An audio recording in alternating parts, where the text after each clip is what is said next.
The sad origin of baby Sonic Pet's team in Sonic the Hedgehog 4, the movie.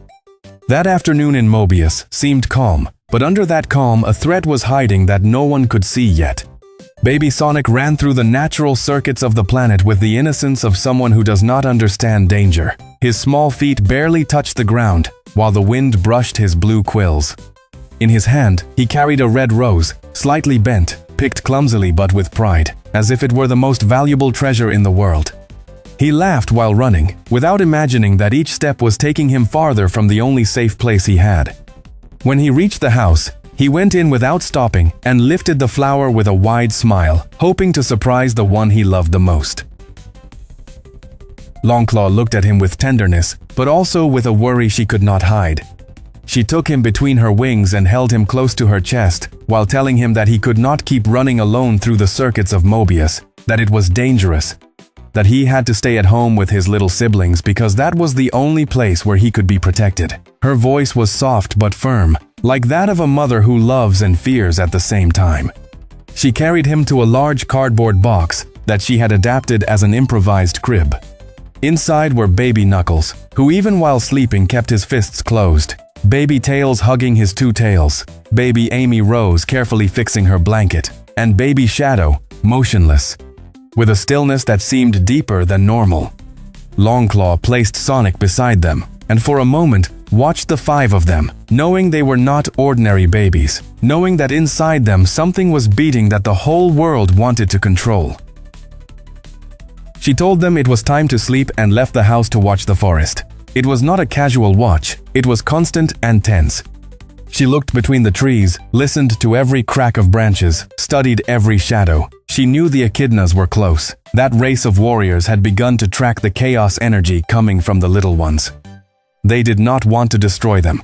They wanted to capture them. They wanted to shape that power before it grew too much. Longclaw knew that if they found them, there would be no mercy. Inside the box, they tried to sleep, but sleep would not come. They had played all day, they had run, jumped, and competed with each other. Their fast metabolism burned energy at an impressive rate, and now their small stomachs demanded food. Knuckles moved restlessly. Amy whispered that she was hungry. Tails looked at the door, waiting for Longclaw to return. Even Sonic, who rarely stayed still, felt the emptiness inside him. Shadow, meanwhile, did not sleep. His eyes stayed open in the darkness, as if he sensed that something was about to change. Subscribe and smash that like! Come on, hit that button! Let's keep this adventure rolling! Longclaw returned with many fresh fruits that she had quickly gathered. She sat next to the box and began to feed them one by one. She gave Knuckles green grapes, which he ate eagerly. She offered Sonic a large piece of juicy watermelon that he ate laughing and getting juice on his face. She handed Amy a sweet banana that she held with both hands. She gave Tails and Shadow shiny, crunchy apples. They ate desperately, as if they had not tasted food in weeks, and little by little the energy returned to their bodies. Longclaw watched them with a mix of love and sadness, as if she knew that each moment could be the last. When they finished eating and it seemed that they would finally sleep, Sonic spoke for everyone and asked for a story before closing their eyes.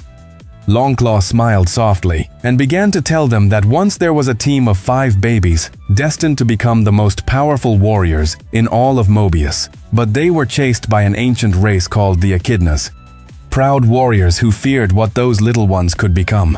As she spoke, the little ones listened, fascinated, without understanding that the story was not a tale, but their own reality. And just when she mentioned the name of the Echidnas, the windows exploded with a deafening crash, and arrows pierced the walls, making it clear that the story had just become real.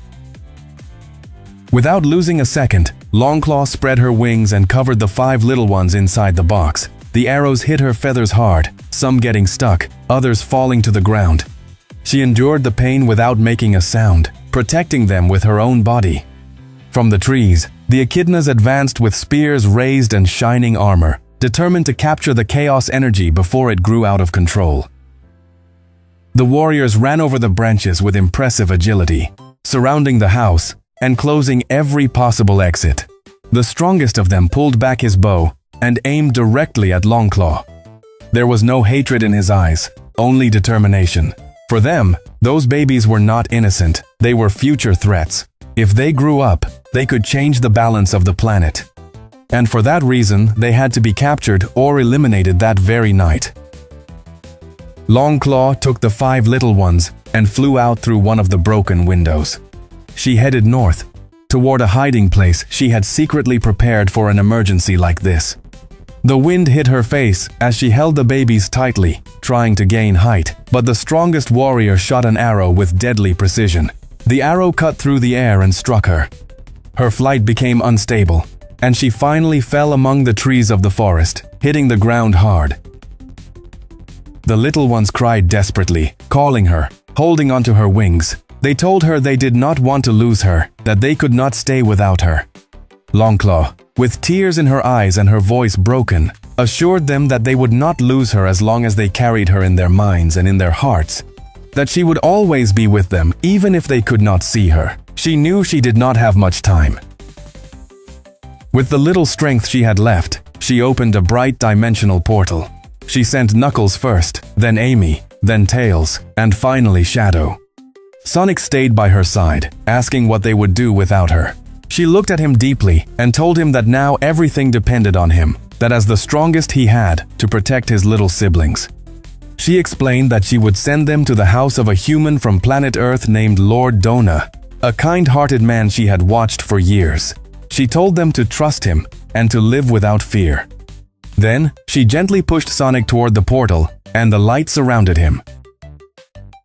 They woke up inside a cardboard box in front of an unknown house on Earth. They remembered nothing of what had happened.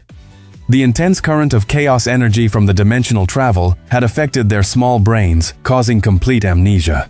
Mobius, Longclaw, and the attack had turned into emptiness. The door opened, and Lord Dona came out, curious after hearing noises. When he saw the box and discovered the 5 little ones, he was surprised, but he did not feel fear. He carefully picked them up, gently stroked them, and spoke softly. Even though they were afraid at first, they felt immediate peace at the touch of his hands.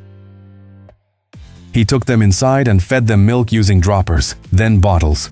As the days passed, they began eating pancakes and fried chicken all around the house, leaving mess and laughter behind them.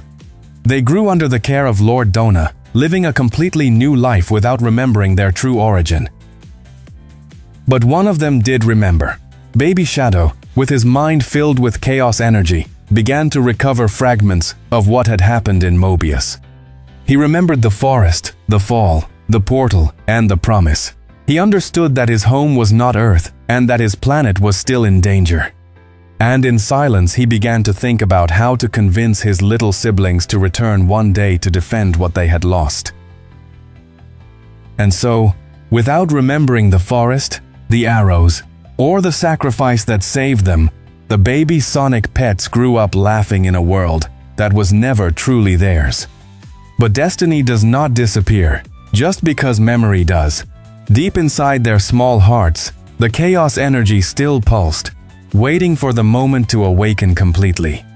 One day, the truth would rise like a storm, and the 5 innocent babies who once hid in a cardboard box would remember who they really are. Not just lost children from another planet, but the last hope of Mobius. And when that day comes, the world will understand that legends are not born in glory, they are forged in loss, sacrifice, and a promise that refuses to die.